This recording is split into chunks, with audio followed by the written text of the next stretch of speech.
Alright, this is too much fun. Hey everyone, bonjour, konnichiwa, and welcome to your look into the 2021 Tokyo Olympic fashion. If you aren't very familiar with Olympics, there are some very subtle differences between the modern and ancient Olympics, especially in regards to attire. Before we get started on a brief look into the history of Olympic ceremony fashion, feel free to leave your favorite looks from either current or previous Olympics in the comments down below, and feel free to subscribe while you're at it. Now let's dive into the past. First and foremost, the ancient Olympics were in Greece, for the Greeks, by the Greeks. Athletes performed and fought nude, so there are definitely no costumes or uniforms worn then. So how did we go from nothing at all to all the fanfare over the nation's outfits today? Well, to understand the present, we must look to the past. The beginning of modern Olympics, a casual 1500 plus years after the last ancient Olympiad, was started by a French man of the name Pierre de Coubertin in Athens, 1896. The athletes didn't have any uniforms though, and they just showed up in what they wanted to perform in, so not nude. Considering how this was the first Olympiad in quite some time, it's not much of a surprise that it was a little bit disorganized and maybe a little bit unofficial feeling. The next modern Olympiad in Paris in 1900 saw male athletes arriving around the time of performances in suits, as this was the dress of the day. When it came time for competition though, team sports started to see some uniforms coming around, but solo sport athletes were still wearing what worked best for their sport. This was also the first Olympiad that females could compete in, and they were allowed to partake in tennis, golf, and yachting. They were also restricted to the attire of the day, which was long dresses, high necks, and shoes with a heel, which is very practical for performance, I know. Although the official Olympics website does not mention it, other sources inform us that in 1906, during the 4th Olympic Congress, there were discussions about how to combine sports and art. Thus, the idea of, quote, parades, costumes, choirs, music, choreography, and decorations were to be used to enrich the ceremonies, which then turned into the Olympic opening ceremony. The next Olympiad, held in London in 1908, only 2 short years after these discussions, was then the first of its kind, with a celebration of the arts and a true opening to the Games. Some of the nations, such as Canada, had representations of their flag on their uniforms, while others remained with what was the style of the day and or some sort of formal wear, such as Britain with suit jackets and tailored shorts. As years went on, the Parade of Nations saw many updates to uniforms, and women's competitive attire became more realistic for their performance. While uniforms were generally influenced by the style of the day, that doesn't mean the reverse didn't happen, such as with the 1960s Team USA blue tracksuits. Nowadays, there are many rules regarding team uniforms or kits. A whole 24 pages worth. A good chunk are devoted to branding or the lack thereof. The only branding that is allowed is that of the manufacturer on both clothing and accessories, and they have very specific size, location, color, and frequency of use requirements. Outfits can also only be used for one Olympiad, which is the Summer Olympics, and one Winter Olympics. No repeats. Names, colors, emblems, and flags of nations being represented are encouraged to be used. However, no wording from national anthems, motivational messages, and or public or political messages or slogans are to be used. If a uniform is found to be in violation of these rules and other guidelines, the athlete may face disqualification and or withdrawal of accreditation, along with other possible sanctions. Considering how the athletes and nations go through so much just to get to the Olympics, let alone perform, it would be a shame to see this happen just over a uniform. Uniform rules aside, the Parade of Nations in the opening ceremony always starts with Greece as a nod to the ancient Olympics. The nations then follow in the order of the host nation's language.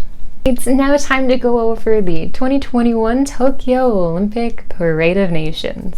For my rankings, there is the best or highest level, whether it be from a team's uniform incorporating traditional dress or techniques, or fun silhouettes, or possibly even an avant-garde take on a national symbol. You could also consider this level to be true design. The next level would then be honorable mentions, where if they just added a little bit more to the outfit, such as a different silhouette or varying colors, they would have then been in the best category. Then we have the not so best ranking, where it feels like little effort was put into the design. It could be just solid colors or something that looks like a person would wear every day or in some sort of office situation, nothing really Olympic feeling. I do recognize that not every nation has the resources such as time, money, and labor that can go into the design of their uniforms on top of the normal cost of the Olympics. However, some of these small teams really made a name for themselves. Also in the not so best level are the nations who had abundant resources, and it still looks like not much design was put into their outfits. United States and Italy. That being said, if you want to let me know how you would redesign their uniforms, let me know in the comments down below.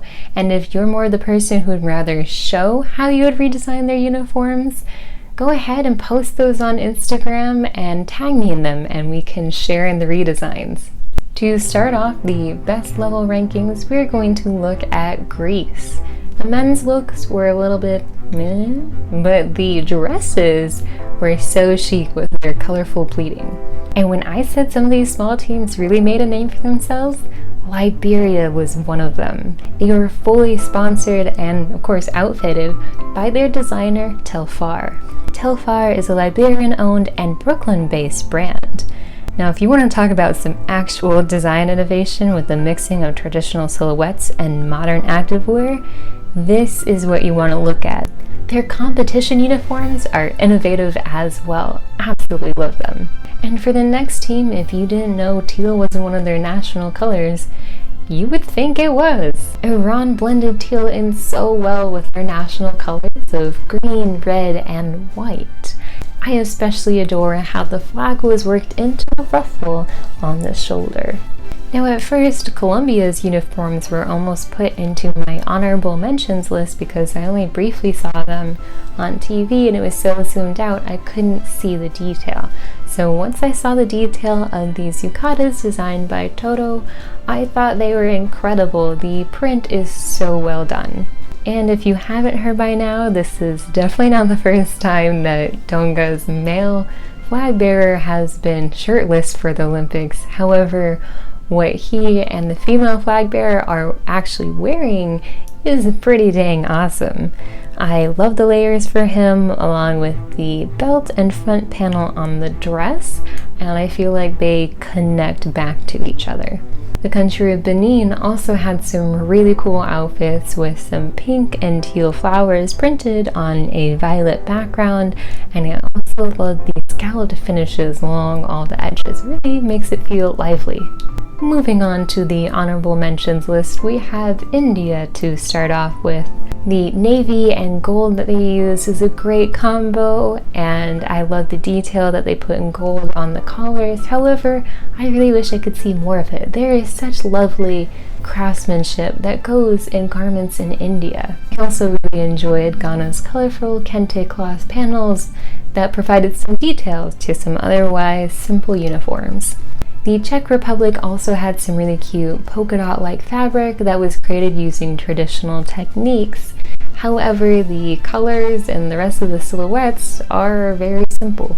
And for Team South Africa, their prints are really cool. However, not much else says something really interesting on the outfit.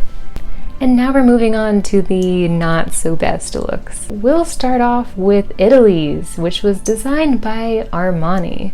Now, just so you know, if I had submitted this as a student project, I would have failed. The red and green patches on the tops look like an Italian pizza shop's attempt at a modern logo. France's team uniforms were barely better than Italy's, and they were designed by Lacoste. and it feels like there is so little effort to adding national flair. A third of them had red trench coats, a third of them had white trench coats, and the last third had navy trench coats, and they all had a white top with navy pants on underneath. They marched together so it looked like the French national flag, but that's not part of the uniform. Again, I would have failed if I had submitted this as a student design project. Now for Team USA's kits designed by Ralph Lauren. They're barely better than the previous two. I think Ralph Lauren needs to pass the Olympic torch on to somebody else, because I understand that jeans are a pretty American thing, but you could have done so many different things with them, let alone the blazers and striped shirts. I mean, this doesn't feel like an Olympic outfit.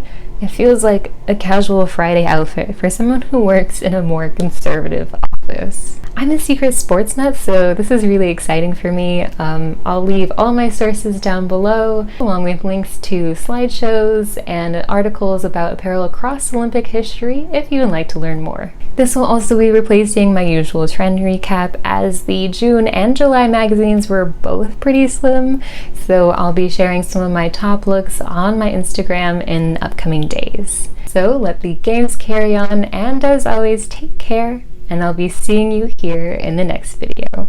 Bye!